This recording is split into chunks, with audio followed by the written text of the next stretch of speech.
Hello and welcome to ONET Academy. This previously recorded webinar is part of the ONET Academy webinar series, a set of online training presentations. This webinar recording, an ONET Academy briefing, ONET Tools for the Job Seeker, will start momentarily. All right, with that, I want to turn things over to Dr. Janet Wall. Janet? Gary, thanks an awful lot. I appreciate it. My name is Janet Wall, and I would like to welcome you to this webinar, this ONET Academy briefing, that focuses on ONET and other government tools that might help you help the job seeker, or they're tools that you can inform the job seeker about, and perhaps they can use the tools themselves. I am an independent consultant, and what I do is projects that are of interest to me in the areas of career and workforce development, in educational and workforce assessment, occupational information, interests, and technology, particularly in interactive web tools, which I'm going to show you a few today. I'm glad you're with us, and I hope that within this webinar you will pick up at least a couple of tools that you didn't know about before, or a couple of ways to use ONET information that you had not thought of before. So the goals are to provide you some tools that are going to help you work with job seekers in finding a job, in resume preparation, in interviewing, creating thank you letters, and also salary negotiation. So one of the first things that a job seeker is interested in clearly is finding a job in the location in which they want to work. And in the past, we had America's Job Bank, but that was shut down, and they stopped supporting it at the Department of Labor. And what is recommended now is that people go to the various state job banks. And the states have done that. They have upgraded and provided more information on their own job banks. And that URL that I have listed here, careeronestop.org, provides access to all of those 50 job banks. And so you would click on one of those states, the state that is of interest to you, or the states that are of interest to you, and you would gain access to each of the state job banks. And so this next slide shows the variety of job banks that are out there. There's a picture of the home page for South Carolina, and for Colorado, and for Texas, and for Wisconsin. And as you go to each of these state job banks, you will see a variety of different ways to navigate each of these sites, and a variety of different resources that are provided to people who are in the job-seeking mode.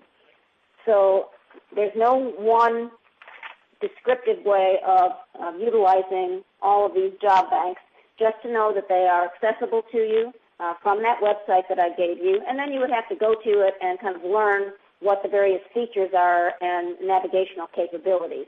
But the job banks are just loaded with good information that really can help a job seeker within that particular state. There are some that are a bit more global, such as USA Jobs, which is a site that you would go to actually find jobs in the federal government. And there are also sites that kind of cater to special groups, such as veterans of the military. So there are a variety of job banks. I'm showing you ones that are state or nationally supported, but clearly there are the commercial job banks as well, such as Monster and Career Builder and so on. All right, once a person perhaps finds a job that sounds interesting, and they want to actually pursue that, one of the first things they have to do is to create a resume. And what I'm going to show you, or the ideas that I'm going to propose here, can be for people who want to have a job in the same area that they're working in, or in fact who may want to transition into another occupation. But one of the things that we want to do is to go to ONET Online to see what kind of information is there to help a person actually craft a resume that is tailored to their particular job interest or their current occupation. And so we're going to take a look at forest firefighters, and we're going to find out from ONET what they do, what tools they use, what skills and abilities they have. And that kind of information can be used to actually create a resume. So we would go to ONET Online, and you can see there on ONET Online, you can enter this particular website basically 4 different ways, 4 major ways. There are actually several ways, but 4 major ways. First is find occupations. One can do a skill search. One can do a crosswalk search, and also a tools and technology search. And all of these are very good for accessing information that's helpful for a resume. But we're just going to use the Find Occupations tool at this point.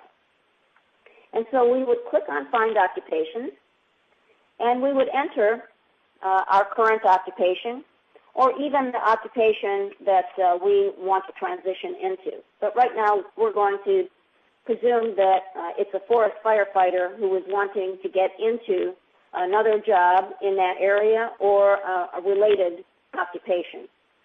And so we would put in forest firefighters and click on Go. And I'm sure all of you are extremely familiar with ONET Online, and you realize that once we do that, it would bring up the summary report for that occupation. And that summary report has an enormous amount of helpful information for a person to be able to understand what's involved in that occupation. And many of those various features and characteristics are applicable to people working in a job within that occupation. And the kinds of information would be knowledge, skills, abilities, interests, work values, related occupations, and so on. But one of the things that we can find out is what are the tasks that are performed by forest firefighters. And we can see a listing here of some of the tasks, and these are unique to this particular occupation. These tasks are not necessarily performed by any other occupation.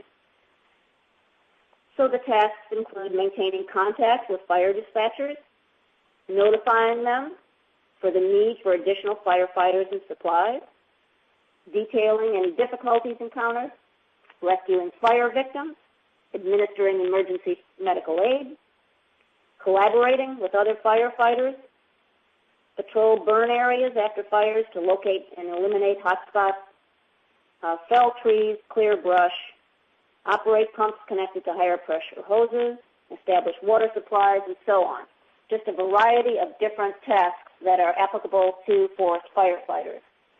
And so from here, one can start thinking about which of these tasks do I actually perform on the job, and which ones should I put on my resume, indicating that I have performed these particular tasks. Another area is tools and technology. What are the tools used in this occupation? Well, I've used all-terrain vehicles, fire hoses or nozzles, fire pump sets, lighters. In terms of technology, I have used the technology of database interface and query software, internet browser software, Office Suite software, spreadsheet software, word processing software. And again, the person can take a look at these and say, oh yes, I have used these tools, I have used these technologies, and many of these things apply to this job that I want to apply for, and I should put them on my resume. Skills. The skills of active listening,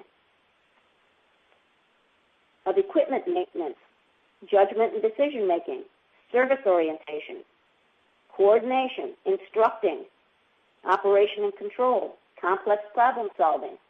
Again, all of these things that a person can take a look at and see not only those words that I read off to you, but definitions of those words, and they can think about which ones they actually perform perhaps exceptionally well, and they should put on their resume in one form or another.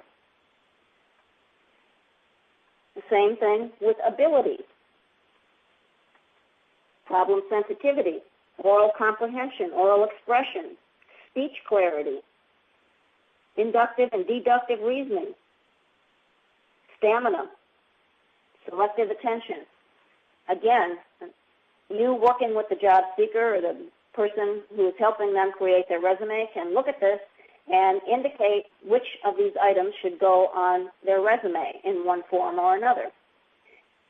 And so from here, basically what a person can get, either their resume writer or the job seeker themselves, can pick up some key words and phrases that they can utilize on their resume. And I'm just showing you just a small portion of what the summary report for this particular occupation has available. So you, as working with a job seeker, would want to take a look at all of that information, compare it to perhaps the job description that's out there, and selectively place certain key words and phrases in the resume. A lot of times it's very helpful for people to just understand the language that's being used in their occupation and in their job.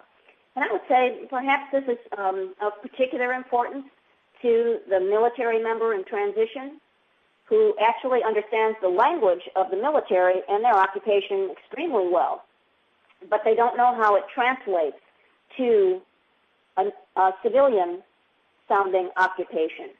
And how do they craft a resume that is understood by employers, not just the military bureaucracy?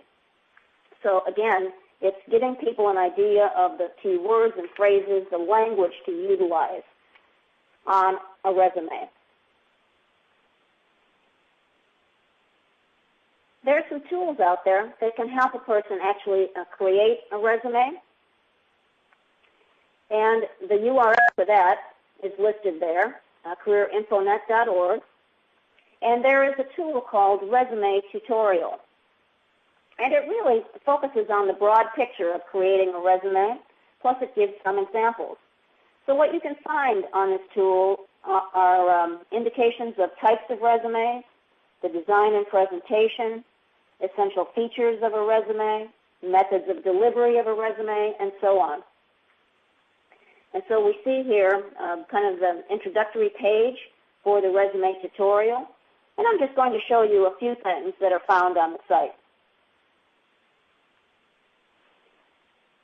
So there's a section on types of resumes. And we can see here in that red circle, within that red circle, there is information on chronological resumes, on functional resumes, on combination resumes, and curriculum vitae. There's some additional resources that you see also to the left, such as a resume calculator,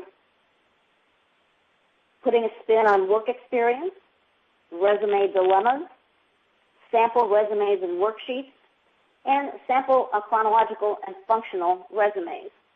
And the resume calculator, what it does is, if you bring that up, you're asked to answer several different questions, and then from your answers to those questions, it recommends for you a type of resume. It might recommend a chronological resume, a functional resume, a combination resume, or a curriculum vitae. So it's a quick and easy decision-making process or decision-making tool that you can utilize.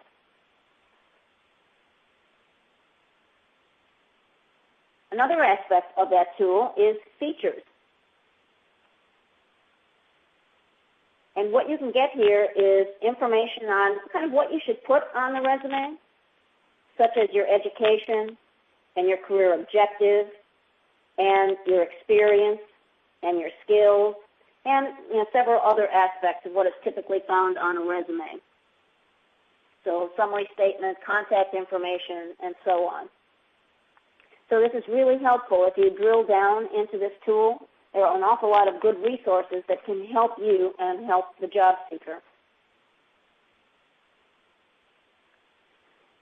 Also from careeronestop.org, you can find more information on types of resumes and actual templates that you can utilize to create a resume of that kind.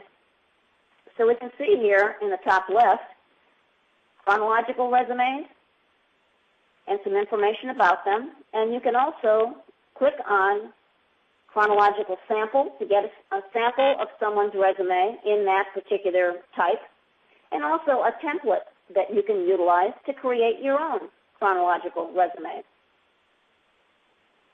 The same kind of thing is available for functional resumes. So you have a functional sample and a functional template. The same thing with a combination resume. You have a sample and a template. And then there is a section on text format, which is generally used if you are sending something electronically to an employer. And it's particularly important to know about text resumes because some employers have programs by which a resume is scanned for particular key words. And oftentimes what you don't want is a visually beautiful resume which actually doesn't interact very well with some of those programs that employers use. So there is an example of a text formatted resume that actually does interact fairly well with those search programs, or keyword search programs.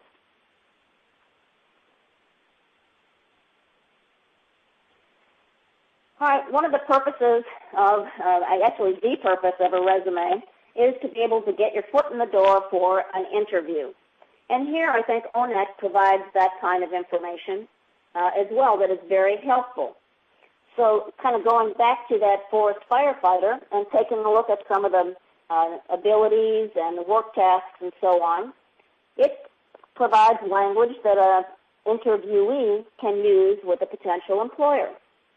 So for example, over the past 5 years, I have used my listening skills to assess the needs of my department. This resulted in the creation of policies that are still in use today. I'm interested in this position because I believe my service orientation fits well with the job requirements. I have used my teaching and training skills to increase the capabilities of the volunteer firefighters. Because of my interest in computers, I was the person responsible for using our spreadsheet program to monitor our budget and procure equipment. And those are just some example statements that I created based on some of the work tasks and the tools and technology and the skills and abilities utilized in forest firefighter occupation. And so the person, again, would take a look at those various aspects and features of that occupation, think about the ones that they particularly have utilized that are their particular strong points, those that apply most pertinently to the job that they are seeking, and craft language and actually practice that language as if they were going to be answering questions of the employer.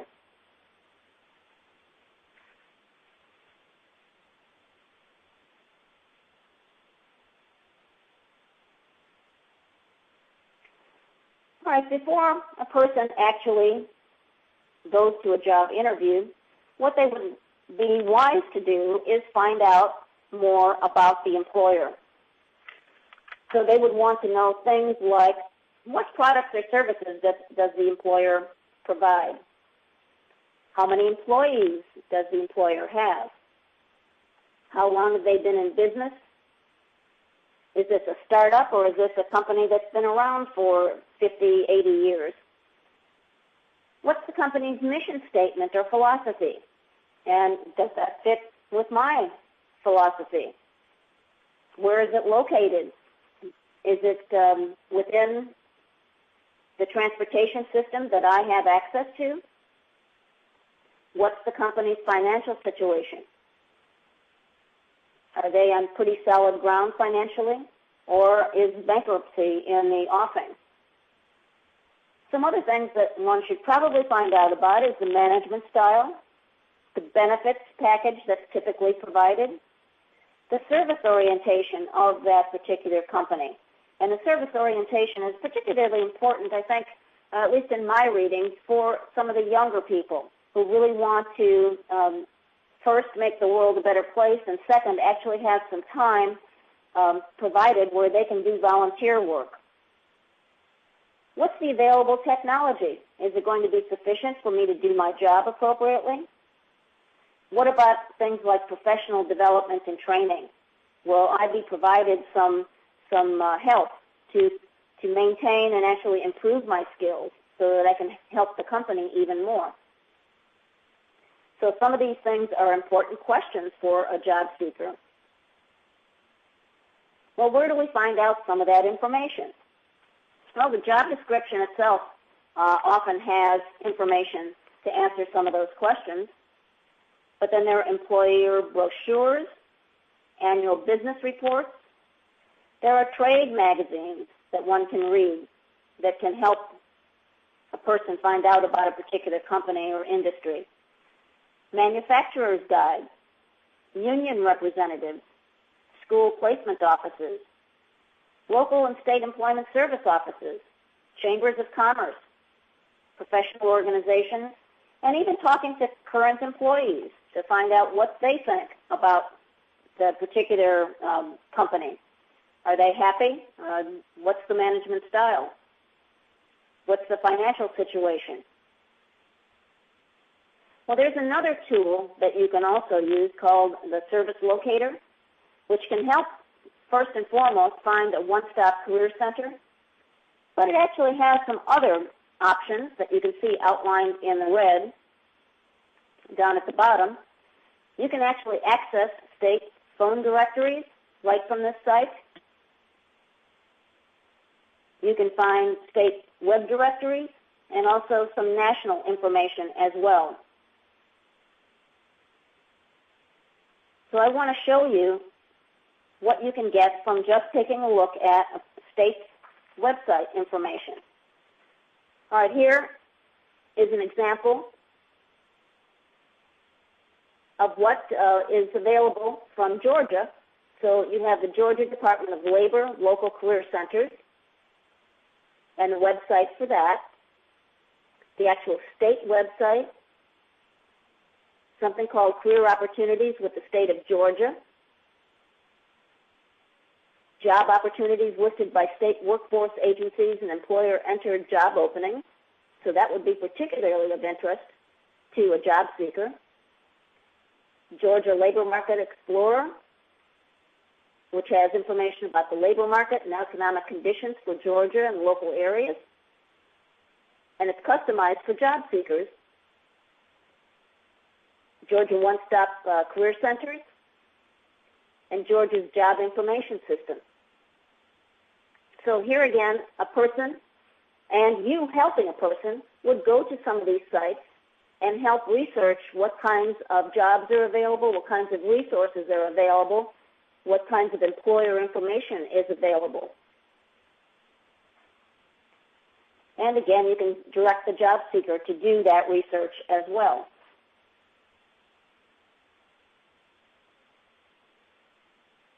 All right, finding particular employers. There's a tool for that called Employer Locator. And I want to direct your attention to the section on the left, and you can search by industry, you can search by occupation, you can search by location, and search also by keywords. And the URL for that is given at the top there, careerinfonet.org. Now I'm going to show you how to use this particular tool. And we're going to do a search by industry. And you can see that there are a variety of industries. Not all of them are actually shown here. You can see there's a scroll bar to the right, and you can scroll down to see what other industries are available. And here we have accommodation and food services, administrative and support waste management and remediation services, agriculture, forestry, fishing and hunting, arts, entertainment and recreation, construction, education services, finance and insurance, and I've selected education services to look at using these tools. So one would highlight education services, click on the next button, And then this tool would say, okay, what part of the country, what state do you want me to check out? And we can see that the states are represented. I've selected the state of Maryland, and I would click on Next. And then that would bring up 2 additional screens,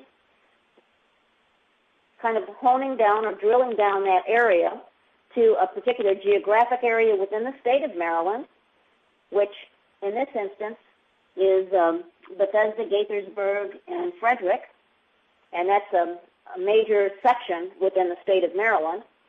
Then after I select that and click on Next, then it's going to say, okay, within that geographic area, what town would you like to take a look at? And it gives me the various town options. And from here, I would click on Next, and then it asks me to actually select a grouping within the education services area. And so we have the business, we have college and universities, education support services, junior colleges, career and technical schools, technical trade schools, and so on. So I click on the first area, and then it gives me the employers within that particular group. And the employers are listed there in that square on the bottom right, and it gives me the location in Rockville, Maryland. It gives me the address if it's available. And then the neat thing is I can actually click on any of these titles, employer names, and I get further information about that company. And so here I've clicked on Computer Institute.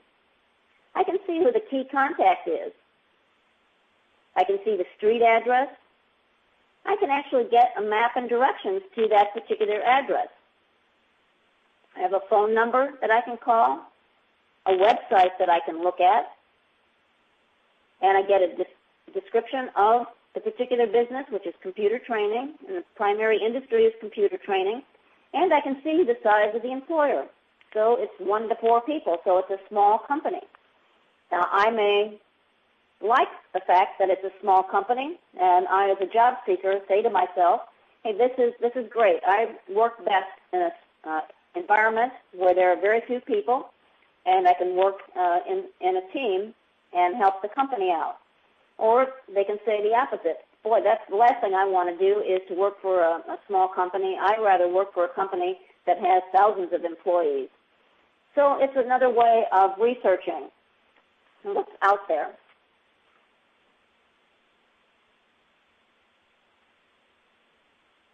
Now, once one has had an interview, it's obviously appropriate to send a thank you letter.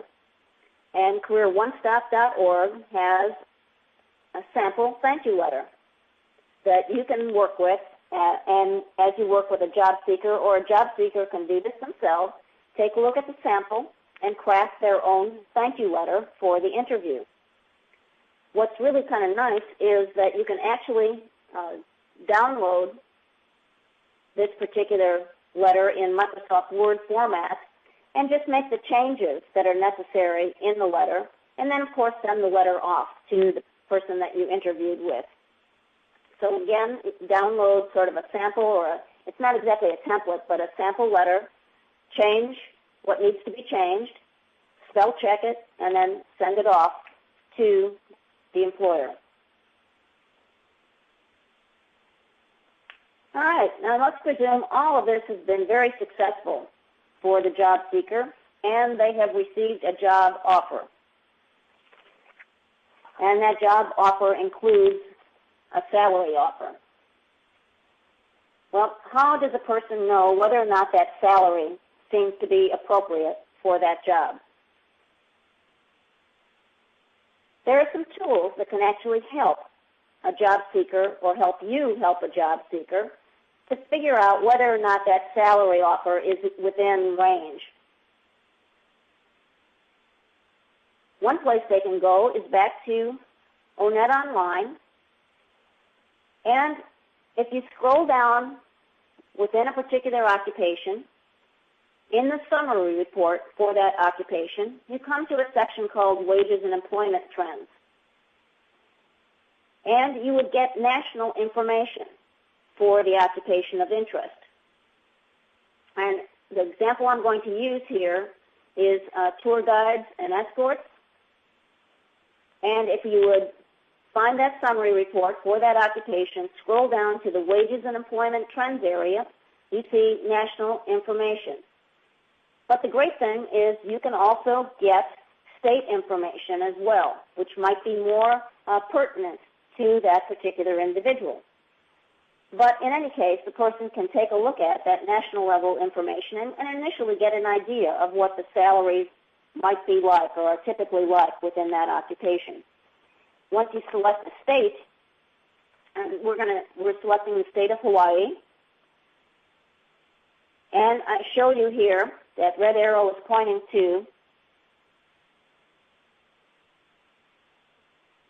the wages for the United States and also Hawaii for tour guides and escorts. And a person can see the bottom 10th percentile all the way through the 90th percentile in terms of the typical wages for that particular occupation for the United States and Hawaii.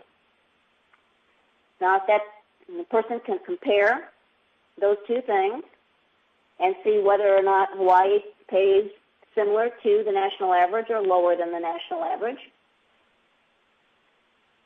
But also then, if they are applying for that kind of job in Hawaii and they're an entry-level employee, we can see that the bottom 10th percentile is about $14,500 yearly for that occupation in that state.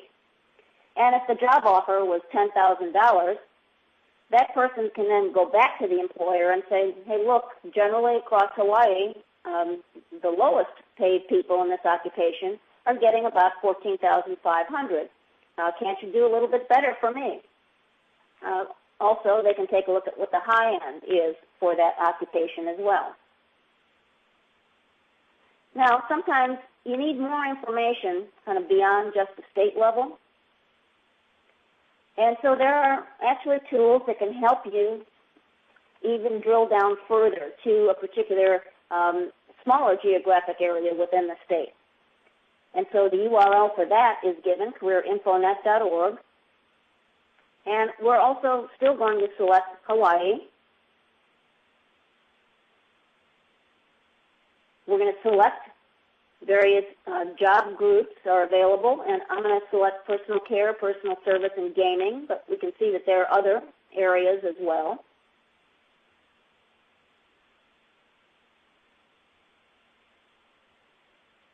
Then select an occupation, and I'm going to select our tour guides and escorts. And then it brings up for me two smaller areas within the state of Hawaii, and I have selected Honolulu. And what I'm going to get now is a comparison of the typical salaries for the United States as a whole, for Hawaii more specifically, and even more specifically for Honolulu area of Hawaii. So we can then compare, even at a more detailed level, what those typical salaries might be. So you can see that for Honolulu, in many instances here, the typical salaries are a little bit lower than the Hawaii average.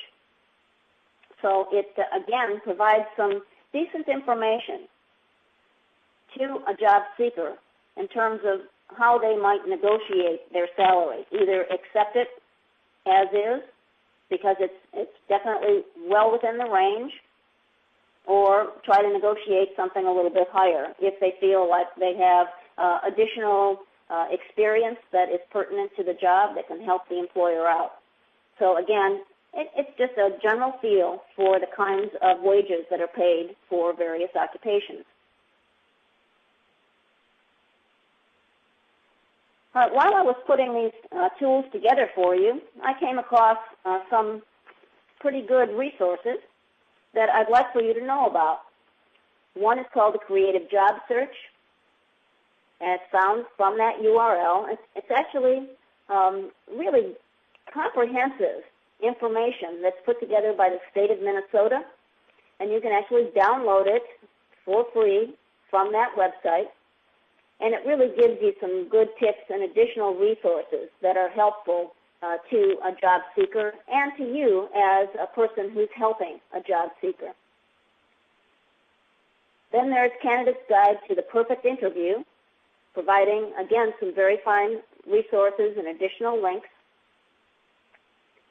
There's Employment Interviewing, and this is a section out of the Bureau of Labor Statistics publication, Occupational Outlook Quarterly, that you might find helpful as you work with job seekers. Salary calculations, again, can be found from that website, hotjobs.yahoo.com/salary. And then a book that I put together that's published by GIST, can be found on gist.com. It's called Job Seekers Online Goldmine, a step-by-step guidebook to government and interactive web tools. And this is directions that a job seeker can utilize to do everything from assessments to finding education, to funding education, to finding a job, to making a career transition. So these are some resources that I think are particularly good as you work with people who are job seeking. Now, I want to, there are a couple questions that have come in that I will address, but I'd like to make sure that you have an opportunity here to actually enter additional questions, and I will address those that I am able to. And while you're doing that, I want to mention that we have a variety of other webinars that we do. Some of them are listed here. How to download and use the O-Net Interest Profiler and Work Importance Profiler, O-Net Tools for the Older Worker, Linking Education, Occupations, and Pay, O-Net for the Military and Transition, O-Net for School Counselors, Tools and Technology, Emerging Occupations, and several others. And the ones that I have listed here are some of those that are actually archived, and you can go to onetacademy.com and find these recorded webinars and actually download the slides that have been used for these webinars and actually listen to the webinar again. And of course, periodically, we do these webinars live as well, so that you can, in fact, ask questions and interact. And let me address a couple of the questions. There was a question that came in about electronic resumes, and yes, some of the sites that I gave you do, in fact, provide information about electronic resumes, particularly the section about creating a text resume. Can you give me the URL to get to the resume section portion in O-Net? All of those URLs that I used are found on the slide, so I'm presuming that you have downloaded the slides. But basically, go to careerinfonet.org or careeronestop.org or online.onetcenter.org, and you'll be able to find all the tools that I used today and several others that are not necessarily exactly pertinent to the job seeker, but in fact might give you some ideas on what to do with your career centers, how to deal with coaching some people, additional resources and links, other ideas that you can pick up, ways that you can do research. Where do you get annual business reports? I gave you the employer locator tool, and one of the things that you can do is to go to that particular employer, look at their website, and often their business reports are posted there. I also saw a comment come in from Carrie about it's also good, this is on finding typical wages paid to people in various occupations. It's also good when negotiating a wage with employer in an interview. The advice that I have read is that things like wages should not really come up in an interview. That should come up after the interview when a job offer is made. So again, these are some of the things that I read about how to handle getting a job and accepting or modifying an offer. But certainly there are instances where that rule wouldn't apply. So it kind of depends on how the interview goes, and sometimes a job offer is the result of an actual interview right on the spot. So again, it depends.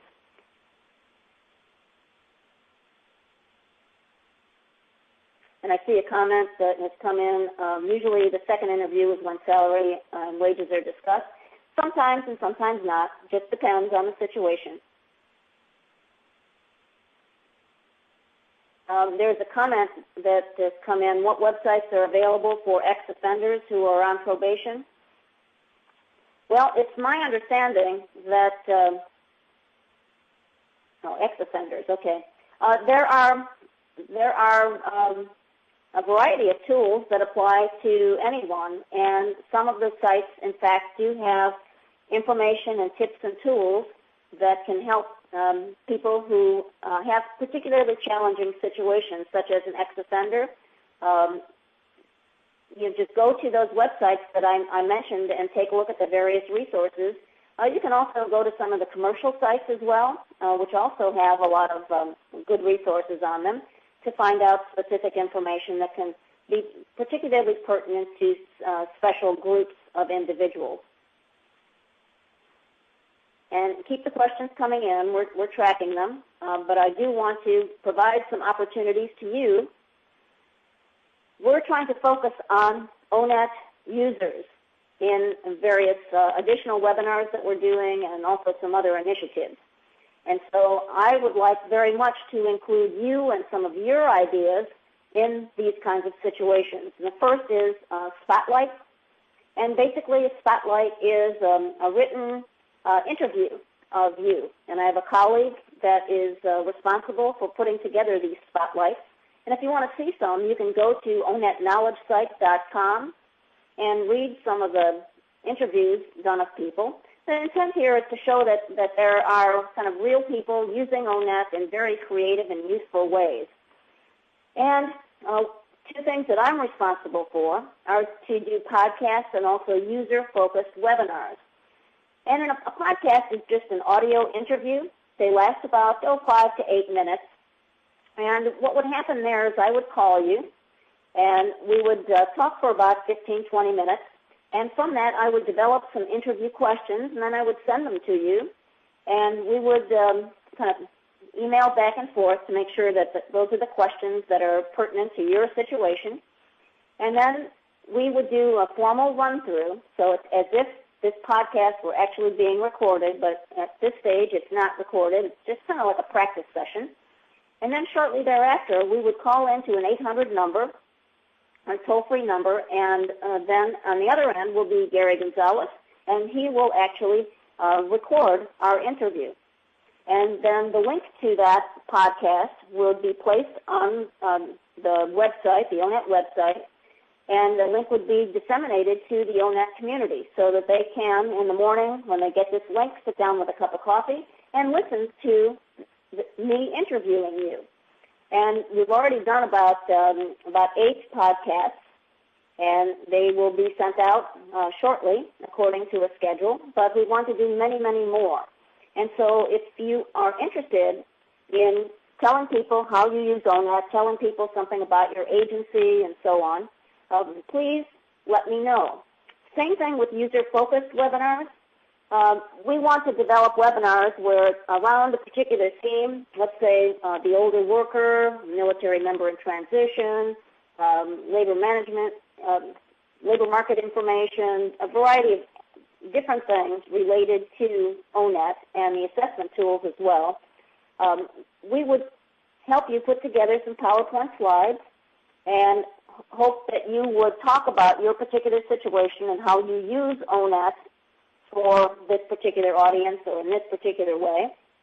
And you would be on the webinar with probably about 2 other people, taking about 15 minutes or so to explain how you're using ONET. And so the other 2 people would do that as well. I would be moderating that webinar, fielding the questions, and making sure that the questions are answered by people, or we do some follow-up. But I hope that you're really interested in one or all of these opportunities to tell people and to share with people how you are using ONET with particular types of audiences or in a particular way, so that other people can get ideas about how they themselves can use ONET.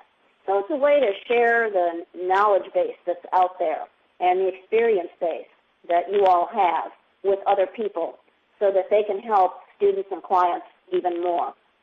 And so if you're interested in any of these, my email address is listed there, sagesolutions@earthlink.net.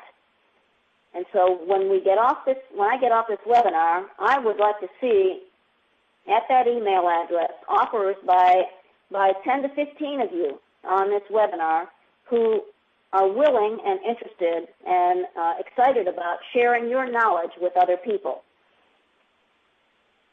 And so also, one other resource that I want to offer to you is the one that's listed there, assessmentresources.pdwiki.com. It's a series of links and documents that I've put together on assessment that relate to both education and workforce development. And that's just available to you for free, and you might find some things that are on that particular website that can be useful to you in the assessment arena. So again, please be sure to contact me, sagesolutions@earthlink.net, and express your interest in a spotlight, a podcast, or audio interview. And so I'm going to leave this site up, and I don't see any other questions coming in. So if that is the case, I'd like to thank you for your attention to the information in this webinar. I hope it's helped you, giving you some other ideas, and that you participate in Spotlight podcast or user-focused webinars. And Damona has asked the question, where are the podcasts? Right now, they are, we're waiting to actually create several before we start making them available to people. So there aren't any podcasts to take a look at now that are ONET related. But you can, if you're interested in the Spotlight, ONET Knowledge site is where you can see some examples of that. And that's being built up as well with the addition of more and more ONET users. So again, sagesolutions@earthlink.net.